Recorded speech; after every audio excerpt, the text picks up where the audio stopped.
Cost accounting का 3rd chapter चालू कर रहे हैं, उसका नाम है प्रोसेस कॉस्टिंग। प्रोसेस कॉस्टिंग बहुत इजी चैप्टर है, इसमें आपको ज़्यादा से ज़्यादा मार्क्स मिलेंगे।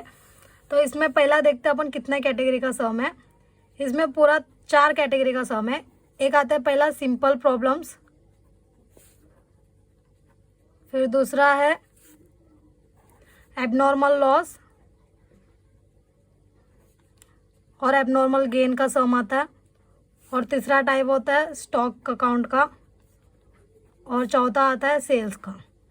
इसमें चारों भी सम इजी है और ज़्यादा करके स्टॉक नहीं पूछा जाता है। तो ये मेन ये 3 इंपॉर्टेंट चीज़ें, इसको अपन पहला करेंगे। पहला अपने को पता चलने का प्रोसेस कॉस्टिंग का मतलब क्या होता है, प्रोसेस कॉस्टिंग होता क्या है।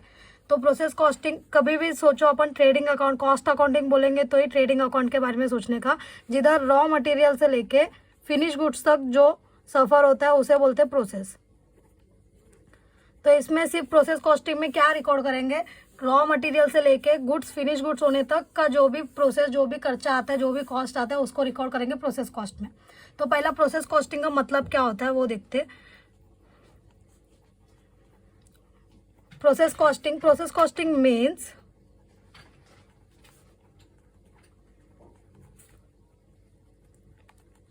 to find out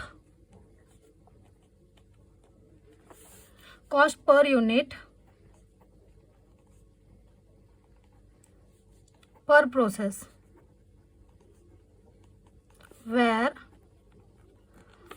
large number of units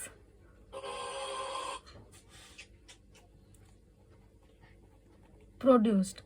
तो प्रोसेस कॉस्टिंग का मतलब होता है, प्रोसेस कॉस्टिंग में अपने को cost per unit find out करने, पर प्रोसेस का एक एक प्रोसेस का कितना कॉस्ट हो रहा है पर यूनिट के लिए, उसको फाइंड आउट करने का बोलते हैं प्रोसेस कॉस्टिंग। जिधर लार्ज नंबर ऑफ प्रोडक्शन होता है, जहाँ पे large number of units produce करते हैं, उधर एक प्रोसेस का एक यूनिट का कितना खर्चा होता है उसको बोलते हैं प्रोसेस कॉस्टिंग। इसमें एक कितना 2 या 3 प्रोसेस होता है। इसमें पहला प्रोसेस का आउटपुट होता है, आउटपुट ऑफ फर्स्ट प्रोसेस, वो होता है सेकेंड प्रोसेस के लिए इनपुट।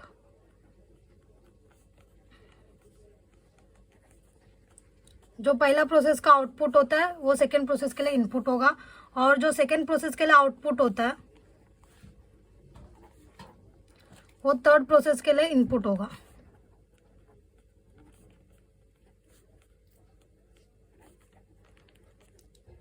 और जो थर्ड प्रोसेस का आउटपुट होता है, आउटपुट ऑफ थर्ड प्रोसेस, वो जाता है फिनिश स्टॉक में।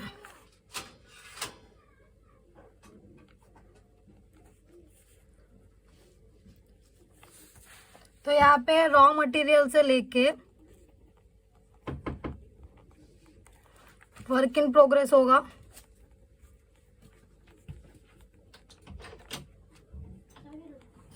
फिर इधर से फिनिश गुड्स होगा। तो यहाँ से फिर यहाँ से इधर तक का जो भी प्रोसेस होता है, जो भी कॉस्ट होता है, वो सब प्रोसेस अकाउंट में रिकॉर्ड किया जाता है। तो इसमें पहला इनपुट होता है, इनपुट मतलब होता है रॉ मटेरियल। फिर सेकंड होता है आप कुछ भी प्रोडक्शन कर रहे हो उसमें लॉस होता है ये, तो लॉस होता है 2 टाइप का। एक होता है नॉर्मल लॉस और दूसरा होता है एबनॉर्मल लॉस। नॉर्मल लॉस मतलब उसको बोला जाता है अनकंट्रोलेबल लॉस, मतलब इसको आप कंट्रोल नहीं कर सकते। नॉर्मल लॉस को कंट्रोल नहीं कर सकते, वो नॉर्मली होता ही है, वो होना ही है, उसको अपन कंट्रोल भी नहीं कर सकते, उसको बोलते हैं नॉर्मल लॉस। और नॉर्मल लॉस में 2 टाइप होता है, एक होता है स्क्रैप लॉस और दूसरा होता है वेट लॉस। स्क्रैप लॉस का मतलब होता है भंगार, जिससे बेचने से आपको थोड़ा तो रियलाइजेबल वैल्यू मिलेगा, जितना खर्चा किया उसमें से थोड़ा तो मिलेगा, उसको बोलेंगे स्क्रैप लॉस।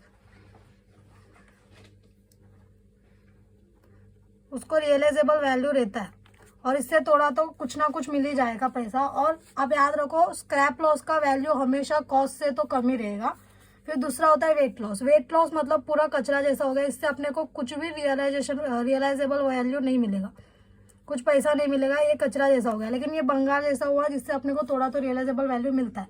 तो अगर लॉस हो रहा है तो स्क्रैप लॉस भी हो सकता है, वेट लॉस भी हो सकता है। स्क्रैप लॉस मतलब उससे अपने को कुछ ना कुछ मिलेगा पैसा, वेट लॉस में अपने को कुछ नहीं मिलेगा। फिर दूसरा होता है एबनॉर्मल लॉस। एबनॉर्मल लॉस मतलब होता है वो कंट्रोल कर सकते हैं, कंट्रोलेबल है। कंट्रोलेबल लॉस को बोलेंगे एबनॉर्मल लॉस। मतलब जितना खर्चा होना था हो ही गया, लेकिन उसके बाद भी कुछ खर्चा आपके नेग्लिजेंस की वजह से हुआ तो उसको बोलेंगे एबनॉर्मल लॉस। अगर प्रोडक्शन करते समय कुछ यूनिट्स अपने सोचा था इतना होगा लेकिन इससे कम आ गया तो होगा एबनॉर्मल लॉस। अगर एबनॉर्मल लॉस नहीं हो रहा है तो एबनॉर्मल गेन हो सकता है। एबनॉर्मल गेन मतलब आपको कम मिलने चाहिए था लेकिन आपको उससे ज़्यादा मिल रहा है तो हो गया गेन, तो इसको बोलते हैं एबनॉर्मल गेन। ये भी कंट्रोलेबल नहीं होता है, लेकिन आपको ये दोनों में से कौन सा भी एक ही मिल सकता है, दोनों भी नहीं होगा, या तो एबनॉर्मल लॉस होगा या फिर एबनॉर्मल गेन होगा। अभी एग्जांपल देखते हैं। एग्जांपल है ये नॉर्मल लॉस, एबनॉर्मल लॉस और एबनॉर्मल गेन, तीनों का एग्जांपल हो रहा है इधर। तो इनपुट अपने 100 यूनिट्स का इनपुट डाला है तो आपको नॉर्मल लॉस होना ही था 10 यूनिट्स का, 10 यूनिट्स का खर्चा होना, लॉस होना ही था। तो 100 यूनिट्स में से 10 यूनिट्स का लॉस तो होना ही था, तो आपको मिलने कितने चाहिए था, एक्चुअल 90 यूनिट्स मिलने चाहिए था। लेकिन आपको 80 यूनिट्स मिल रहा है, तो ये फिर भी 90 यूनिट्स में से भी 80 यूनिट्स मिल रहा है, तो ये 10 यूनिट्स क्या हो गया, अब नॉर्मल लॉस हुआ आपके लिए। तो 90 यूनिट्स मिलने चाहिए था लेकिन 80 मिल रहा है, तो इसलिए इसको बोलेंगे एबनॉर्मल लॉस। अगर ये नहीं हो रहा है तो 90 यूनिट्स मिलने चाहिए लेकिन आपको 95 यूनिट्स मिल रहा है, मतलब 5 यूनिट्स एक्सेस मिल रहा है, तो इसको बोलेंगे एबनॉर्मल गेन। तो ये हुआ कॉन्सेप्ट है एबनॉर्मल लॉस और एबनॉर्मल गेन का। कभी भी याद रखो दोनों साथ में नहीं होगा, एबनॉर्मल लॉस होगा या फिर एबनॉर्मल गेन होगा। तो अगर समझो अगर आपको 100 यूनिट्स का इनपुट डालने के बाद 10 यूनिट्स का लॉस हुआ ही था, 90 यूनिट्स मिलने चाहिए, तो उसमें से आपको 90 यूनिट्स ही मिला है, तो उसको बोलेंगे नो प्रॉफिट नो लॉस वाला केस है। तो अभी इसका अपन सम सॉल्व करने के लिए स्टेप्स देखते हैं। तो तीनों भी कैटेगरी का सम करने के लिए आपको यही स्टेप्स फॉलो करना पड़ेगा। तो पहला स्टेप होता है इनपुट। इनपुट मतलब हुआ मटेरियल या फिर आप बोल सकते हैं रॉ मटेरियल, तो इसको रिकॉर्ड करेंगे डेबिट साइड में। प्रोसेस अकाउंट के डेबिट साइड में रॉ मटेरियल को, इनपुट को रिकॉर्ड करेंगे। फिर इसका सेकंड आता है ऑल एक्सपेंसेस। ऑल एक्सपेंसेस मतलब इसमें डायरेक्ट वेजेस होता है, डायरेक्ट मटेरियल होता है, डायरेक्ट एक्सपेंसेस होता है, और इसमें प्रोडक्शन ओवरहेड्स,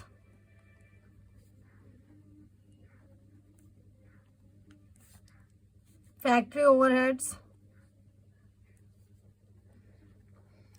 ये सब होता है। इसको बोलेंगे ऑल एक्सपेंसेस। ये ऑल एक्सपेंसेस किधर रिकॉर्ड करेंगे, debit side of process account. तो उसके बाद थर्ड वाला स्टेप आता है टू रिकॉर्ड नॉर्मल लॉस। तो अभी अपने बात किया था नॉर्मल लॉस के बारे में। नॉर्मल लॉस होता है, उसके अंदर दो टाइप होता है, एक होता है स्क्रैप लॉस, दूसरा होता है वेट लॉस। तो स्क्रैप लॉस जो है उसको रियलाइजेबल वैल्यू रहता है, उसको बेच के कुछ ना कुछ पैसा मिलता है, तो उसको बोलेंगे स्क्रैप लॉस। और वेट लॉस के लिए रियलाइजेबल वैल्यू नहीं रहता। तो ये दोनों भी रिकॉर्ड करेंगे credit side of process account.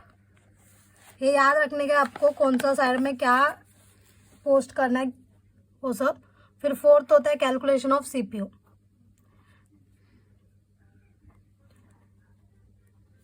Calculation of CPU, CPU का मतलब होता है कॉस्ट पर यूनिट। एक यूनिट का कितना खर्चा हुआ है इसको भी अपने को कैलकुलेट करना पड़ेगा, तो ये कैलकुलेशन मैं आपको बताती हूँ बाद में। फिर फिफ्थ वाला होता है टू रिकॉर्ड एबनॉर्मल लॉस को हम रिकॉर्ड करेंगे क्रेडिट साइड में और एबनॉर्मल गेन को रिकॉर्ड करेंगे डेबिट साइड में।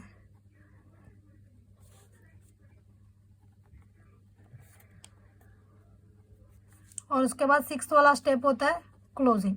क्लोजिंग भी उतना डिफिकल्ट नहीं रहेगा, मैं आपको समझाती हूँ क्लोजिंग भी क्या होता है। और ये एबनॉर्मल लॉस हुआ या एबनॉर्मल गेन हुआ और इसको रिकॉर्ड करने का एट सीपीयू पे ही रिकॉर्ड करने का आपको एबनॉर्मल लॉस और एबनॉर्मल गेन। फिर उसके बाद क्लोजिंग करेंगे। अभी abnormal loss abnormal gain record करने के लिए सीपीयू कैसा निकालेंगे वो देखते हैं हम। तो calculation of CPU cost per unit. तो सीपीयू कैलकुलेट करने के लिए आपका फॉर्मूला रहेगा total of debit amount minus total of credit amount, उसके साथ डिवाइड करेंगे एक्सपेक्टेड आउटपुट। और ये एक्सपेक्टेड आउटपुट अपने को कैलकुलेट करना पड़ेगा। एक्सपेक्टेड आउटपुट कैसा मिलता है वो भी मैं आपको बताती हूँ। ये आपका वर्किंग नोट नंबर 1 हुआ। वर्किंग नोट नंबर 2 है कैलकुलेशन ऑफ एक्सपेक्टेड आउटपुट। तो यही एग्जाम्पल के ऊपर आप लेते हैं। पहला लिखेंगे इनपुट, उसमें से लेस करेंगे नॉर्मल लॉस, तो आपको मिलेगा एक्सपेक्टेड आउटपुट। एक्सपेक्टेड आउटपुट के साथ एक्चुअल आउटपुट को कंपेयर करेंगे तो आपको डिफरेंस मिलेगा, तो उसे बोलेंगे एबनॉर्मल लॉस और एबनॉर्मल गेन। मैं आपको दोनों केस का एग्जांपल बताती हूँ। आपने 100 यूनिट्स का इनपुट डाला है, उसमें नॉर्मल लॉस हुआ है 10 यूनिट्स का, तो आपका एक्सपेक्टेड आउटपुट है 90, लेकिन आपको मिला है 80। तो यहाँ पे क्या हुआ, लॉस हुआ है एबनॉर्मल लॉस, वो 10 यूनिट्स का एबनॉर्मल लॉस हुआ है। तो वही एग्जांपल में आपने 100 यूनिट्स का इनपुट डाला है, आपका 10 यूनिट्स का तो लॉस हुआ है नॉर्मल लॉस, तो आपको 90 यूनिट्स मिलने चाहिए था, वो हो गया एक्सपेक्टेड आउटपुट। मतलब इतना मिलने चाहिए था तो उसको बोलेंगे एक्सपेक्टेड आउटपुट, लेकिन एक्चुअल में आपको कितना मिला 95। मतलब 90 मिलने चाहिए था, 95 मिला, मतलब ज़्यादा हुआ, तो इसको बोलेंगे गेन हुआ है 5 का। तो ये कभी भी लेस करने का, ये भी लेस करने का, तो 100 में से 10 गया तो 90 मिलेगा। अभी 90 में से 80 गया तो 10 मिलेगा, ये हुआ लॉस। अगर नेगेटिव में आ रहा है तो ये हुआ गेन। तो ये हुआ कैलकुलेशन ऑफ एक्सपेक्टेड आउटपुट। ये स्टेप्स यूज़ करके अपने को एक सम सॉल्व करना है। मैं आपको पहला फॉर्मेट दिखाती हूँ सम का। प्रोसेस अकाउंट का फॉर्मेट कैसा होता है।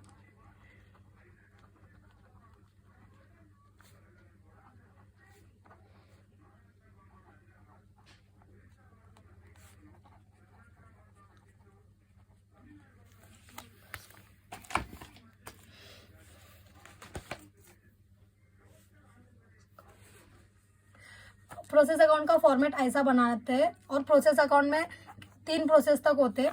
तो ये अगर अपन प्रोसेस बनाएंगे तो ये प्रोसेस 1 होगा।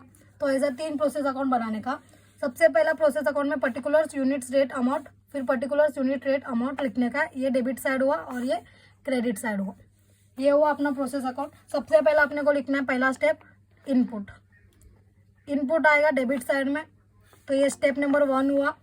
फिर स्टेप नंबर 2 है all expenses debit side. For example to wages, to expenses, to material, ये सब हुआ स्टेप नंबर 2, इसको भी लिखेंगे डेबिट साइड में। फिर आता है स्टेप नंबर 3, वो है नॉर्मल लॉस। नॉर्मल लॉस में 2 टाइप का लॉस होता है, एक होता है स्क्रैप लॉस, फिर दूसरा होता है वेट लॉस। तो ये हुआ स्टेप नंबर 3। फिर स्टेप नंबर 4 है कैलकुलेशन ऑफ सीपीयू। ये अपन कैलकुलेट करेंगे और इसको क्लोजिंग में यूज होगा सीपीयू, और एबनॉर्मल लॉस और एबनॉर्मल गेन रिकॉर्ड करने के लिए यूज होगा। फिर आता है 5th वाला स्टेप होता है एबनॉर्मल लॉस और एबनॉर्मल गेन का। तो पहला आता है एबनॉर्मल लॉस क्रेडिट साइड में, अगर एबनॉर्मल गेन हुआ तो डेबिट साइड में। तो ये हुआ स्टेप नंबर, ये आएगा और ये आएगा, तो ये हुआ स्टेप नंबर 5। फिर स्टेप नंबर 6 आता है क्लोजिंग। क्लोजिंग नॉर्मली करने का है, यूनिट्स क्लोज करेंगे, अमाउंट क्लोज करेंगे, रेट के जगह पे कुछ नहीं करने का। ये हुआ अपना फॉर्मेट ऑफ प्रोसेस कॉस्टिंग।